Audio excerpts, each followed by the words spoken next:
Welcome to episode 5 of Warfaster Revolutions. On the road this week, we are Pip with Demons taking on me trying vampires for the first time.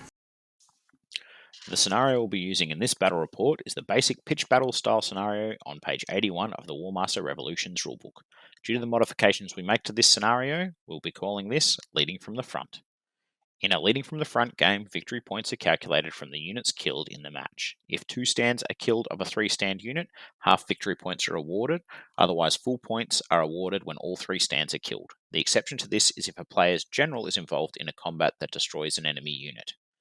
In the case that a general is involved with killing an enemy unit, the unit is worth double its victory points when calculating the VPs at the end of the battle, regardless of if the general even caused a wound in the combat.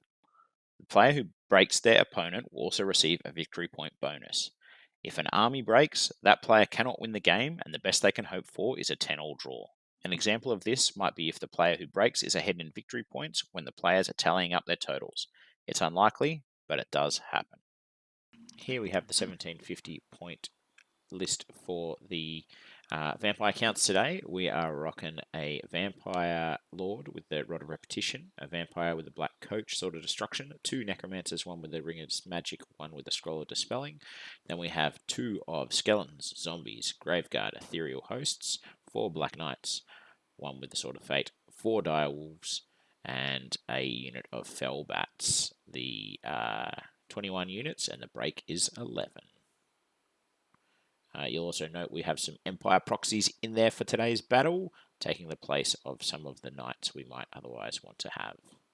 Here's the Demons list for today's battle, 1750 points. Again, as we work our way up to those limits, you can see Pip is running a Demon Lord hero with the a Demon Overlord with the Wizard upgrade, Demon Lord hero with the Sword of Destruction, 2 Demon Sorcerers, 1 with the Ring of Magic, 1 with the Scroll of Dispelling, 6 Demon Hordes, 3 Demon Swarms, 3 Cavalry, 3 Chariots, 1 unit of Flyers.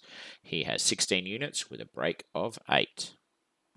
So as we get into the deployment for this week's episode, just a little bit about what's been happening. So I've been away, been very busy recently, so it's been a little while between uploads. So I do apologise for that, but hopefully this is a nice, fun one. This is from a couple of months back. Pip is getting ready for a tournament where we're slowly ramping our way up to 1750 points, and I wanted to try out his vampires. I've never used them before, so I thought it'd be an interesting little experiment here to have a crack at them and see how they go. Now, I have no idea what I'm doing with this list at all, but obviously you've had a look at what the list looks like. My initial game plan was to have a nice thick line of Ethereal Host and Graveguards holding the line with zombies and skeletons behind for support. Some ghouls on one flank, so that way they could potentially use the initiative rules that vampires don't otherwise have to charge out, and then 2 bunkers of knights essentially on each side. You'll see how the battle goes over the course, but you can see at the moment we've got on my right flank a unit of knights and a unit of ghouls behind. Then in the center line we have all the infantry blocks there, and then on the far left flank there is a block of knights sitting there behind the infantry line. So that's there. Now Pip sets his forces up now. He's got chariots on his far left flank over here getting set up. In the middle line, he lines his infantry up against my infantry. Totally fair call, obviously, because the one thing that Undead's infantry does better than his infantry is nothing, but you know, that's fine. And then he's got all his knights on the far right flank over there ready for supporting. So we're going to start moving our troops up. We fail the second order there. I think it was even maybe with double sixes potentially. We now move the knights up. I think that's another failed order there, and it's just a very quick short turn, and then we come up behind there, and I'm pretty sure that's essentially it. We move some characters around. There's not a lot of ranged spells, so that's us done. Demons move up.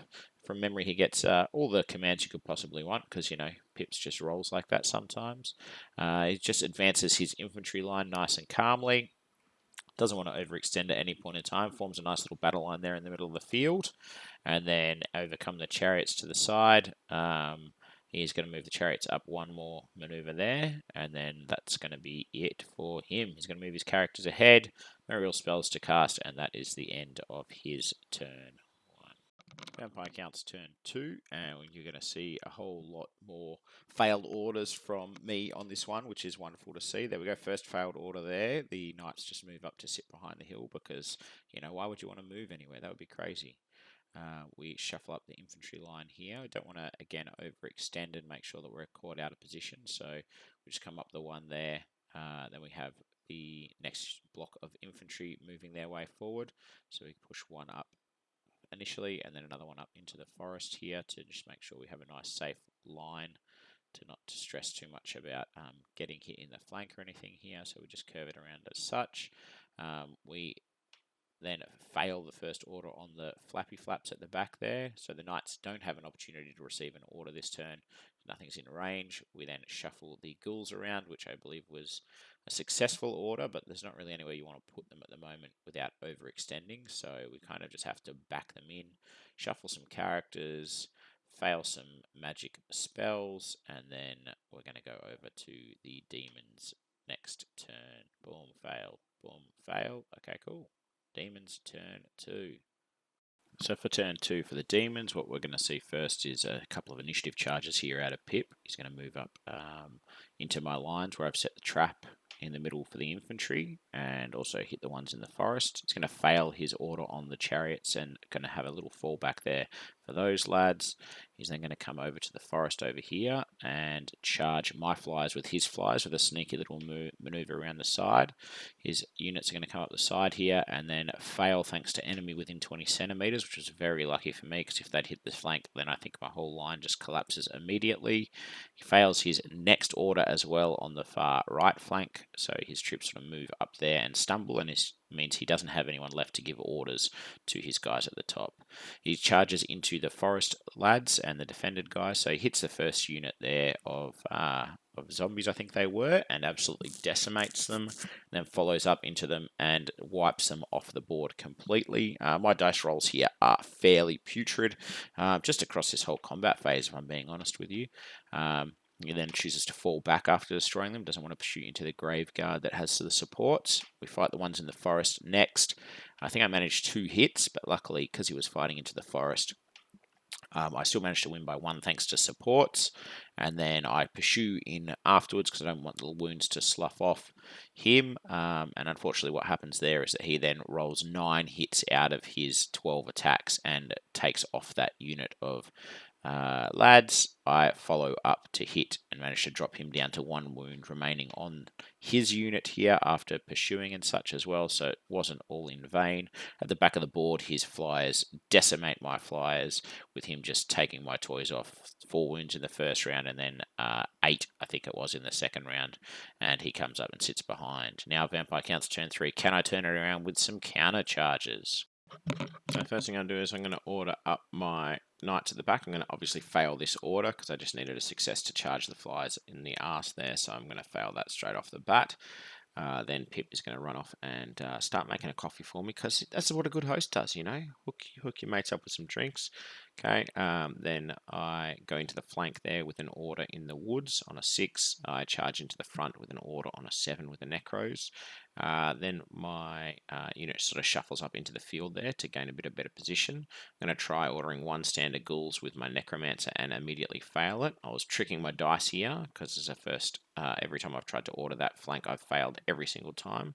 Now for my general's first order of the turn here, I rolled another 6, but it wasn't a blunder for the first time for the general. It was a 6 and a 3, so we actually get to move up those guys onto the hill. The knights sort of swing around the front here with the dogs taking up the left flank position there, and then next order on a 7, and I managed to get my knights into the front. I add some doggies over to the side. I try 1 last order on the dogs into the flank here, and I fail that order. So a bit of character movement here. I'm getting ready to cast some dance and some raise dead, and we're sort of good to go now at this point in time. So this is where I learn a valuable lesson with my general. Don't try and do dance when you could instead do raise dead. So I managed to dance the dogs in there, and in a minute you'll understand why raising dead would have been better. I used rod repetition, and he scrolls that second casting that got off for the raised dead behind them. Then I use ring of magic to raise a unit behind the central line there where everything's sort of gone in and there's a big mess in there. So now we're going to do some combats over here. I managed to kill off that last stand and the Graveguard shimmy back into the forest after the fact. Then we're going to do the combat with the chariots. I managed to kill the unit of chariots in the middle here, doing 9 wounds there. Then throwing 24 attacks into the left-hand side unit of chariots. I managed to sneak 1 wound in. I rolled 3 hits and he saved 2 of them, so 1 wound on those chariots. His attacks back mean that because there's some dogs and some knights there, the last dice roll here, he rolls his 9 attacks with the chariots and manages to hit with 7 of the 9. I save only 1, and he wins this combat by 1. He did 11 wounds total. I did 10 wounds total. So everything of mine shuffles back 1 centimeter, and he chooses not to pursue. And then we move on to the central combat here. I managed to paste all the units that I'm in base contact here with in the middle, which is a good turn of events given the dice rolls on the other flank that I just managed to endure. Not even killing his character and not taking out 2 of the 3 units of chariots over there. So he now does a bit of dying in the middle. The raised dead unit behind really helps to just paste them when I win the combat by not a lot. They go into the flank of the next unit here, which are now surrounded on all sides as well. We rolled just enough to win the combat, I think by 2, and his unit sort of gets pasted there as well. As we do some shuffling over here for position after that. And then I wipe the unit in the middle here, winning it by 3, and then retreating into enemies. And we realign these raised units over here where we don't mind if they die or not. Demon at turn 3. What are the counter charges gonna look like? Now they counter charges as they come in here. We can see straight off the bat he's collapsing in on the middle section of the board here. So he's just hitting those lines pretty hard there with all of his demonic infantry. The chariots move forward into the dogs over on the far left flank over there. That failed charge with the cavalry obviously pretty devastating in terms of leaving my knights and my dogs exposed over there. He advances up into the forest over here and doesn't quite get the second order off once he goes in. We find out here, you'll see us looking in the rulebooks in 1 second. That first move of the unit has now let that unit to be able to see to charge sideways to the left. So we're just looking up if you can move a unit out of the way first, then charge, and then move the rest of the brigade. We determined that you could do that according to some of the diagrams in the book and such. So he moves that one in and then completes the movement, having them finish up as a brigade. They then move again to move and support each other into the forest there. And he fails the final order to push them into the flank of the unit, which is kind of nice for me. And then a bit of character movement here as well. And his knights obviously can't move anywhere at this point in time because they're out on the flank over there. So first round of attacks here in the far side. The chariots go in and destroy the unit of knights that was remaining there on that flank. Then flank into the side of the next unit of knights. He throws 10 attacks into the dogs from the chariots and does 7 wounds to give you an idea of how hot his dice were at this point in time. I shuffle back, those chariots go in. He repositions with the ones that pursued into the flank already with their advance move. He then destroys that unit of dogs there and decides he will feed them to the ghouls in the hopes that it protects the other unit with the hero attached to it at this point in time. We pivot to the center of the board, and as demons tend to do, they eat the undead for breakfast here. They push my units back. The flyers go in again and destroy the unit that they were up against that they're in the rear of now. And similarly, the other unit does the same thing. The flyers then go into the rear of another unit of troops, smash them around a couple of times, then reposition backwards. The demons on the far side then go in and hit the ones that were hanging out of the forest and take a lot of those boys off as well. And here he is repositioning the flyers there at the back of the board and just rolling the dice for the ones into the woods here, and takes a lot of those off as well, which hurts, of course, but it's fine. It is what it is. And then we're counting up my units here. Work out my break should be 1 or 2, I think it is. You can probably see it easier than I can on my screen right now. We go to the far flank, and my raised unit against his sideways charging unit. He kills a couple of stands off there as well, pushes me back.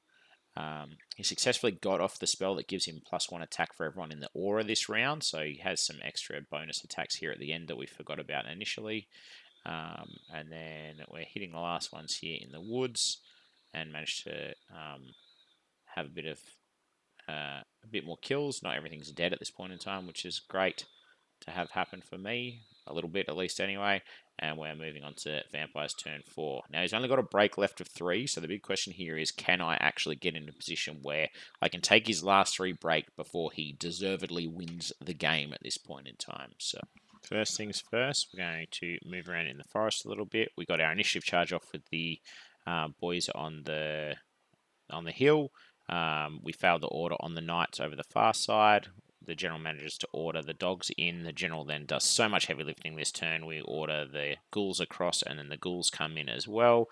The general then goes for the long range chuck over to the side here and gets that unit in. And then the general keeps going with the guys in the forest needing like a 6 and moves them across, and then another 6 for the second order for them, and fails on that one. So next up, we're going to move some characters, and we're going to start casting a few dancers here to get some troops in that didn't quite make it. This middle unit is the priority, getting them into the flyers, and we managed to get them in, which is wonderful to have happen.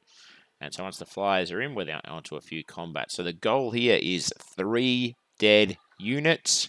Steal the game off him when I'm sitting there on 1.5 breakpoints. So once we go into the flyers here, we then roll some attacks, and we manage to take the flyers off the table with the first round of combat here, which is great to know. They get pushed back first, so we go in and then take them off, which is wonderful. Next up, we're going against the little unit of chariots down the bottom of the table here, and we're just trying to take them off. We only managed to do 3 wounds in the first round, and he does 3 back, but that's enough for us to win thanks to supports. And then we push them across, we lap around him here, and then we manage to kill the last stand there, so that's wonderful. That takes him down to a break of just 1 now, which is awesome. And so it all comes down to the dogs here hitting the flank of those chariots with the hero in it. So he actually lost a hero there as well. Lost a wizard there as well, so that was wonderful to have happen for that stand. The ghouls then reposition backwards over here to slide out of the way. Next up, we're going the dogs into the flank. With our 12 attacks, we managed to do 5 wounds. He does a couple of wounds back, and we slide him across there. We then roll our next round of attacks, and we manage to get him down to 1 wound remaining. That's right, 1 wound off, taking that unit off and stealing the game from Pip here. Unfortunately, it is what it is at the end of the day. So we pivot across over to the top edge there. It's a bit of a slap fight at the top. I had some supports, he had some units, so everything sort of slides out, and then not a heck of a lot happens from the combat. You've got 1 wound left down at the bottom there, like I say, which is the heartbreaking part of that entire thing. And then we're on to Daemons turn 4, and if you look at the length of the video, you can tell it's Daemons' final turn for the game. We have some instability, which holds him from killing units in the top right of the screen right now. He managed to get his knights charging into my knights, which have just fumbled around the entire game. He just goes bang, bang, and in they go. And obviously, after a little bit of spell casting, his number 1 goal here is going to be just killing 1 unit of knights. Because he had half a break left at this point in time, I get a bit too overexcited killing 1 stand of knights, which was not enough to actually kill him there. There I am wandering off like a muppet, thinking that I'd done something when I hadn't. That unit just slides out of combat. He slides the rest back in to make sure that he takes off the last unit here. And then we move on to our post-game conversation. Hopefully this provides a bit more insight into some of the things that happened over the course of the game. 100%. Over here was nuts. Yeah, 24 attacks and 1 wound. Yeah. Like, what do you do about that? No, it got me 3 out of the 4 units there. Yeah. Yeah. Whereas I should have had the 3 clean and swept across with everything. Yeah. I feel like I had the positioning right. I feel like I played the game well enough. Yep. I think that combined with your command rolls was really rough, man. It took you 2 or 3 turns to get your infantry up the middle of the board. Yeah, general double six, double six, and then 6-2 to actually get an order. These off. guys over here sat there for pretty much the whole game. Order there for a fail. Order there for a fail. Yeah. That was it. That's it. I didn't get to order in one turn because I failed too early. Yeah, you definitely played that game better than me, mate. That's for sure. I don't think so. I think you played it really well as well, mate. Like, I think you had a good distraction on the flank with the chariots. They had all the open ground over there to play in, so that's where you want them to be. And one wound over there to not break you, that sucks. But anyway, crazy game. Crazy game. Add up some points, hey?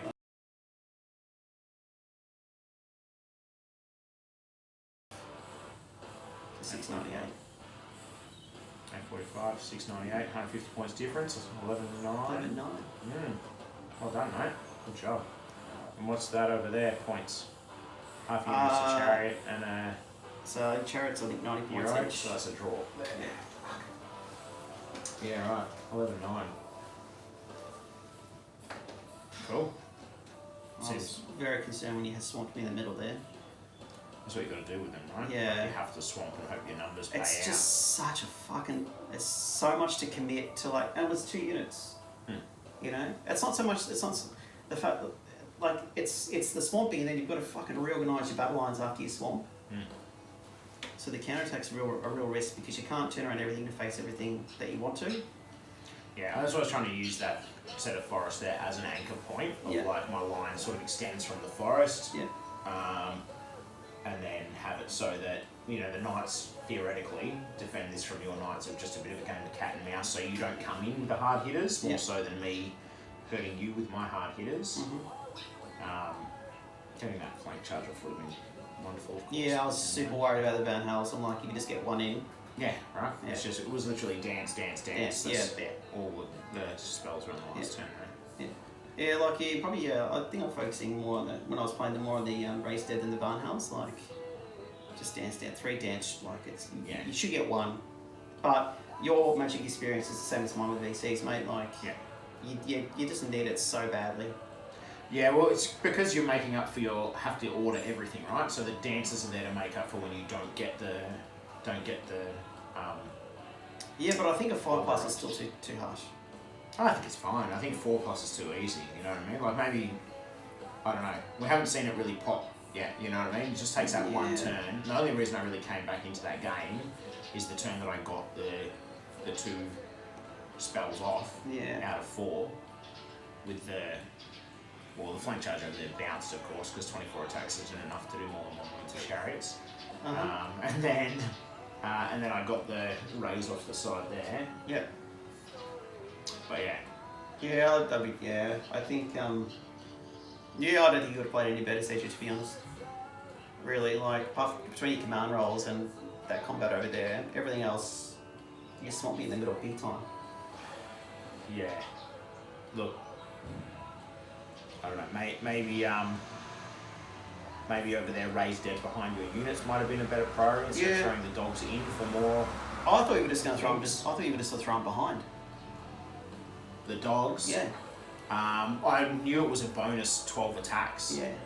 And then it's still going to like bump and force things to move and everything like that. And you can't attack the dogs back on that corner. Yeah.